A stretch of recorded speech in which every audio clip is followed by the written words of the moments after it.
मित्रों, राम राम।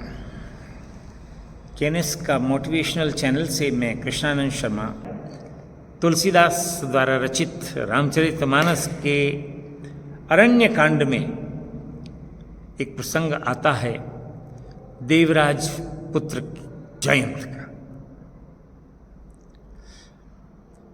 एक कहानी के रूप में बताना चाहता हूं।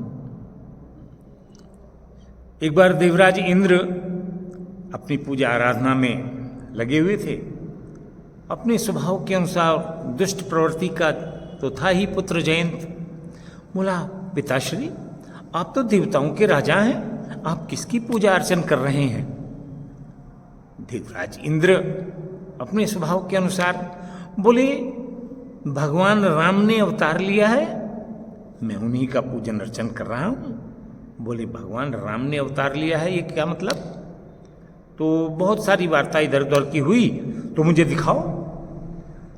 देवराज इंद्र देवताओं के राजा हैं और बादल भी उनके अधिकार में हैं, बारिश वही करते हैं। बादलों को हटाया, बोले देखो वो तो दो प्रेमी प्रेमिकाएं बैठी हैं, उनमें कौन सा ऐसा वो है?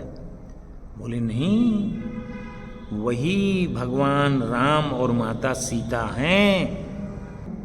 दिमाग में षड्यंत्र आ गया और वहां से कौवे का रूप धारण कर लिया।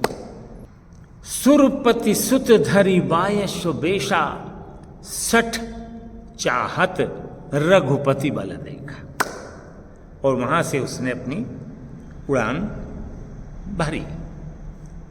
कहां पहुंचा? जहां माता सीता और प्रभु श्री राम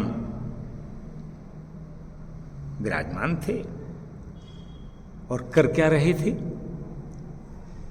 एक बार चुनि कुसुम सुहाए, निज कर भूषण राम बनाए। भगवान राम ने जो पुष्प, जो सुमन, जो फूल चुनकर लाए थे, भाई प्रेमी प्रेमिकाओं का वेश था, तो गजरा बनाया, वही अपना।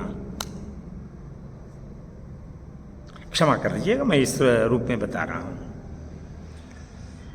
तो जयंत आया उड़ के, और देखूं मैं कितने बलशाली हैं।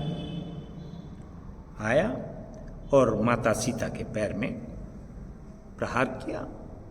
चोंच पहनी होती है, रुधिर निकल चला। हम और आप भी अगर कहीं अपनी पत्नी के साथ में हों और किसी का कंधा भी लग जाए तो क्या करते हैं? मरने मारने को तैयार हो जाते हैं कि नहीं? भगवान राम ने जब देखा कि बल देखना चाहता है, तो उन्होंने पास में पड़ा हुआ एक सरकंडा आप समझते होंगे, एक लकड़ी का तिनका मोटा सा, उसको उठाया और भयभीत हो गया, उड़ चला। और उड़ते उड़ते कहां पहुंचा? इधर छोप उधर छोप। लेकिन वो जो तीर था सरकंडे का, वो पीछे पीछे कल्पना करिए, तीर क्या मुड़ सकता है अपने आप से? मेरा एक सवाल होगा, आज आपने सुना है कि किसी ऑब्जेक्ट के पीछे कोई मिसाइल लगी हुई है, और ऑब्जेक्ट इधर मुड़ता है तो मिसाइल उधर मुड़ जाती है, ऑब्जेक्ट ऊपर जाता है तो मिसाइल ऊपर, ऑब्जेक्ट नीचे आता है तो मिसाइल, मतलब उसी दिशा में। तो ये तो साइंस, अरे भाई, आज साइंस इतनी उन्नत है। भारतवर्ष में ऋषियों मुनियों के पास में इतनी उन्नत साइंस थी कि कल्पना नहीं। विश्वामित्र जी ने उनको क्या क्या दिया था? वो अपनी सारी विद्याएं, बहुत उस समय के तगड़े साइंटिस्ट थे, वो सब उन्होंने विद्याएं भगवान राम को दी थी। और वो तीर जिसको हम मिसाइल के रूप में जानते हैं, वो मिसाइल उसके पीछे लगी थी जयंत के। अनेक जगह पर मदद मांगी, काहू बैठन कहा न कोई, राख को सकई राम कर द्रोही। अंत तो गत्वा कहां पहुंचा? पिताजी पिताजी बचाइए। क्या हुआ? बोले ये तीर एक मेरे पीछे पीछे लगा हुआ है, जहां मैं जाता हूं वहीं वहीं आ जाता है।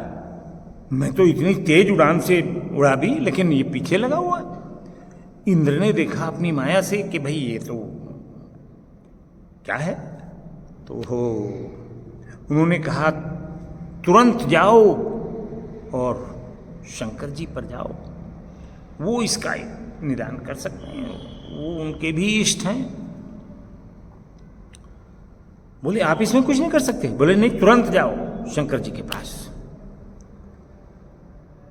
शंकर जी के पास पहुंचा, त्राहिमाम त्राहिमाम, रक्षा करो प्रभु। शंकर जी ने पूरा वृत्तांत जाना और बोले नारद जी हैं, वो रामचंद्र जी के बहुत प्रिय हैं, आप जाइए उनसे प्रार्थना करिए। नारद जी के पास पहुंचा। नारद देखा बिकल जयंता, लागी दया कोमल चित संत। संत थे, दिल में दया आ गई। बोले जयंत घोर अपराध किया है आपने, कोई क्षमा नहीं कर सकता इसको। तो बोले मैं तो मर जाऊंगा। बोले एक ही रास्ता है। बोले जल्दी बताओ प्रभु। बोले वहीं जाओ। कहां? जहां गए थे चोंच मार के आए। बोले वो तो मार डालेंगे। बोले जैसे मुझसे प्रार्थना की है ऐसे ही जाके उनसे भी प्रार्थना करना। उड़ चला जाके त्राहिमाम। भगवान बड़े दयालु हो, सुनी कृपाल अति आरत बानी, एक नयन करित जाओ भवानी। भगवान शंकर ने पार्वती जी को ये कथा सुनाई, और जैसी भी उल्टी सीधी मुझे आई, अगर कहीं गलती हुई हो तो विद्वान लोग मुझसे क्षमा कर दीजिए। मैंने उसी संदर्भ में ये कथा कही। मेरा एक और विनम्र अनुरोध है आपसे, आपकी रुचि के जो कंटेंट्स हों आप उनको या लाइक भी करें, शेयर भी करें, और अगर आप चैनल पर नए हैं तो चैनल को सब्सक्राइब जरूर करें। सब्सक्राइब करने का उद्देश्य केवल इतना है कि भाई आपकी रुचि का पता लगे और मुझे भी थोड़ा सा प्रोत्साहन मिले।